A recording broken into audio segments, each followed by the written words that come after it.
ስለማይባል ይሄንን ካንቺ በፍጹም አልጠብቅም ነበር። ሰላም በፍቅር የወደቀችለትን ሰው ማን የማየት ፈልግ እኮ ሰላም ወድቀሽ ነበር እንዴ? ታዲያስ አታዩም እንዴ? ወድቃበት እኮ ነው። ወይኔ ጉዴ! ደግሞ ማነው ሰው አይደለሽም ብሎ ያሳመነሽ? እኔ ሰው ሳሉን ማለት ነው ልጅ ነኝ።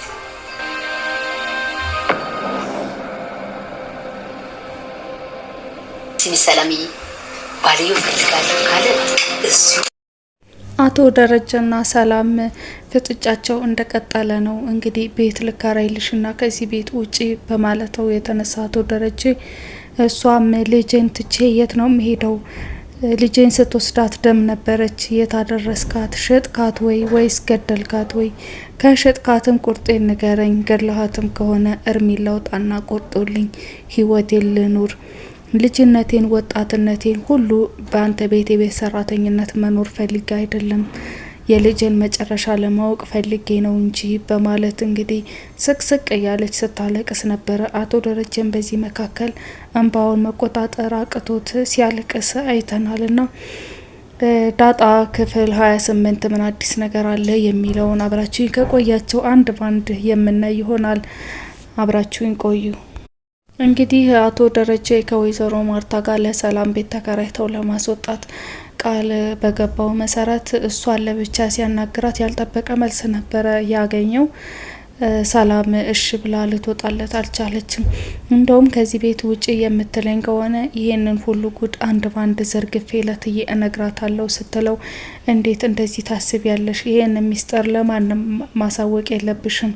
ለወይዘሮ ማርታም በጭራሽ እንዳትናገር አስጠንቅቆ እስከፈለገችው ጊዜ ድረስ እዚህ ቤት እንድትቆይ ፈቅዶላታል።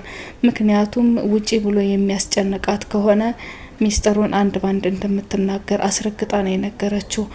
እንግዲህ ልጄን እስከምታመጣ ድረስ እዚህ ቤት እቆያለሁ፣ ልጄን ስታመጣ ግን አወጣልሃለሁ በማለት አስረግጣ ነው የነገረችው።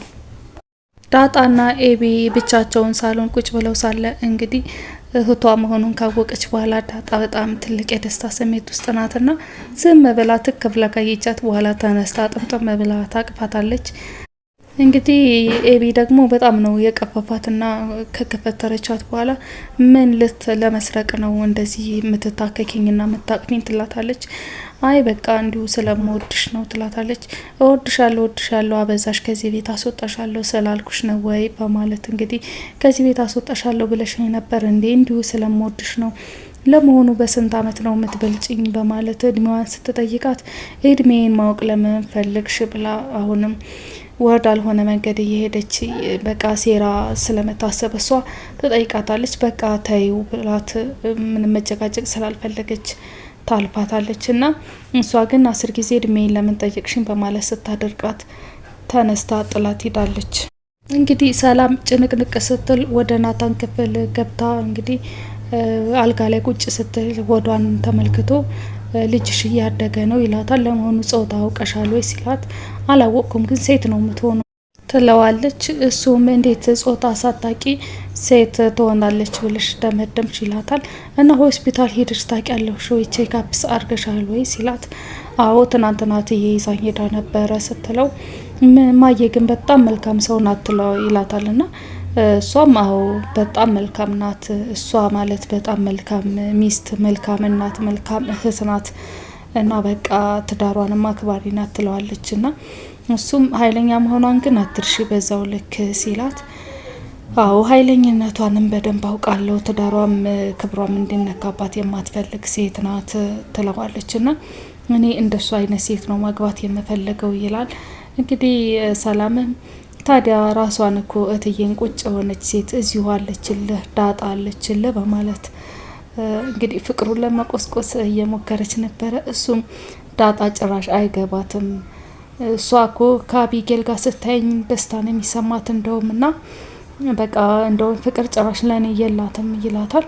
እሷም ሴቶች እናስመስላለን፣ የምንወደውን ነገር አንናገርም፣ ወንዶች ቀድመው እንዲያቆልን እንጂ እኛ ማሳወቅ አንፈልግም፣ የምንወደውን ነገር በማድረግና በማሳየት ነው ማሳወቅ የምንፈልገው እንጂ በቀጥታ ይሄን እወደዋለሁ ይሄን እፈልገዋለሁ ብለን አንናገርም፣ ሚስጥራዊ ፍጡሮች ነን በማለት ስለ ሴቶች ባህሪ ስታብራራለት ነበረ።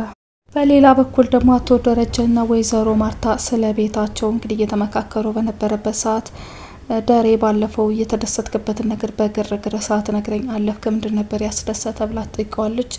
እሱም እንግዲህ አንዳንድ ነገሮች ባይነገሩ መልካም ነው፣ ብዙም አይጠቅምሽም በማለት አደባብሶ አልፎታል። እና እሷም በዚህ መካከል ለምን ዝም አልክ? ሰራተኛ እኮ ማምጣት አለብን፣ ሰላም በጣም እየደከማት ነው ትለዋለች። እና እሱም እዚህ ቤት ውስጥ እኮ አራስ ሴት አለ፣ ለምንድነው ሰራተኛ የምናስገባው?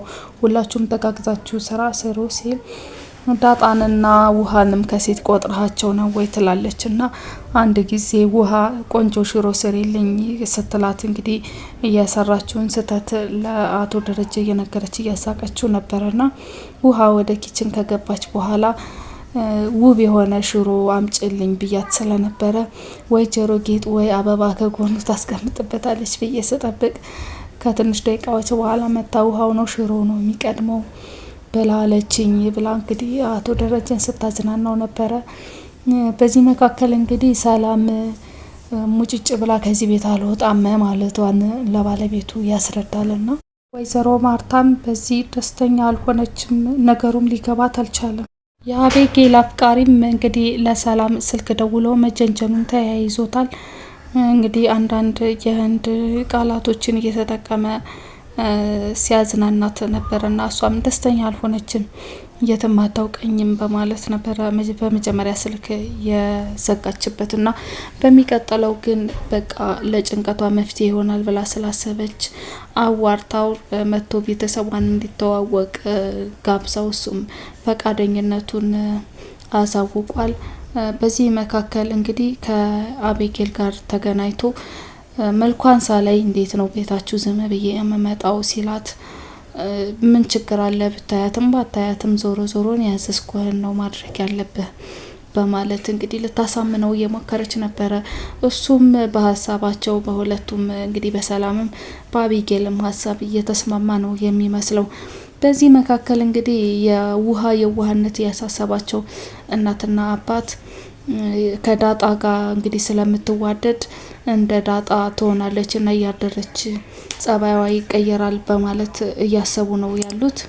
እንግዲህ ከዚህ በኋላ ወይዘሮ ማርታ ሳሎን ልጃቸውን ይዘው ቁጭ ብለው እንደ ዳጣ ብልጥ ሁኚ፣ ዳጣን በቃ እያየሽ ተስተካከይ ብላ ውሃን ትመክራታለች። ና እሺ በማለት እንግዲህ እንደውም እንደ ዳጣ ነው መሆኑ በማለት ጸጉሯን ትነካካለች። ና ምን እየሆንሽ ነው ስትላት እንደ ዳጣ ትላለች። እስኪ አሳይኝ እስከ መጨረሻው ስትላት መጋጫሽን ከማላመጫሽ ነው መቀላቀልሽ በማለት ዳጣ የምትጠቀመውን ቃላት ትጠቀማለች። ና ይሄንንማ ተማሪ አላልኩሽም በማለት እንደውም በቃ ታዩ እንደሆንሽ ሁኚ በቃ ዳጣን አትምዘይ ብላ አስቆማታለች። ና ዳጣ ወደ አንድ ቦታ ብቻዋን ለመናፈስ ፈልጋ ሄዳ አንድ የኳስ መጫወቻ አጠገብ ቆማ ነበርና ናታልም ተከትሏት ነበረ የሄደውና እንደዚህ አይነት ቦታ መምጣት ስትፈልጊ እኔ ድብቴ ምን ችግር አለበት በማለት ነግሯታልና ሳታስፈው ግር እኮ እኔን ተከተለን የመጣው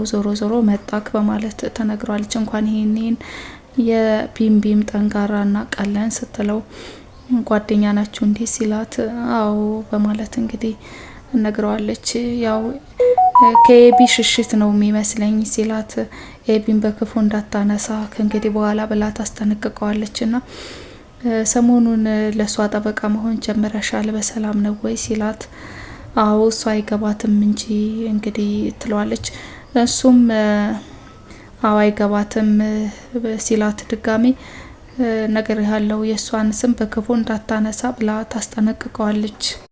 ዳጣ እንግዲህ ወደ ቤት ከተመለሰች በኋላ ሰላምን ከናታን ክፍል ነው ያገኘቻትና እዚህ ቤት እግር አበዛሽ ስትላት አዎ ለኪችንም ቅርብ ስለሆነ እዚህ ቤት ስገባ ሰላም ይሰማኛል በማለት ትነግራታለች። እና አንድ ታጁ የሚባል ልጅ እየጀነጀናት እንደሆነና ላሰበችው ሀሳብም እንደ መፍትሄ ልትጠቀመው እንዳሰበች ቤተሰቤን ተዋወቅ ስለውን ፈቃደኛ ነው እንዳለችው ትነግራታለች። ትንሽ ካሰላሰለች በኋላ ዳጣም ይሄ ስም አዲስ አይደለም ትላታለችና እሷም አዎ ቀዥቃዣና ዱርዬ ነገር ነው ስለዚህ ታቂው ይሆናል በማለት ከዚህ በፊትም አይተሹ ታውቂያለሽ ስትላት በስልክ ብቻ ነው እንጂ እኔ አይቸውም አላቅም በማለት ተመልስላታለች።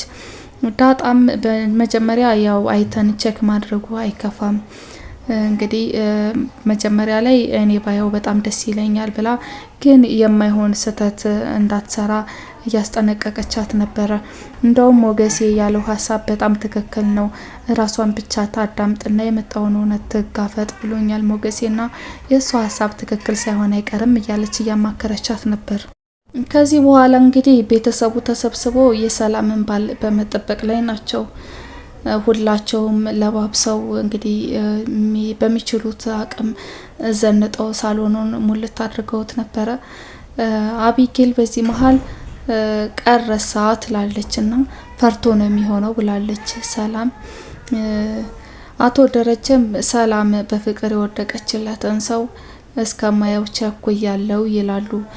ውሃም በዚህ መሀል ወድቃለች እንዴ ስትል ያው ወይዘሮ ማርታ ወድቃ መስሎኝ በማለት ወደ ሆዷ ጠቆም አድርጋለችና ሁሉም ሰው በጉጉት እየጠበቀ እያለ በሩ የመከፈት አይነት ነገር እያሳየ ነበረ ድራማው የተጠናቀቀው። የሁሉንም ሰው ትኩረት ወደ በሩ ስቧል።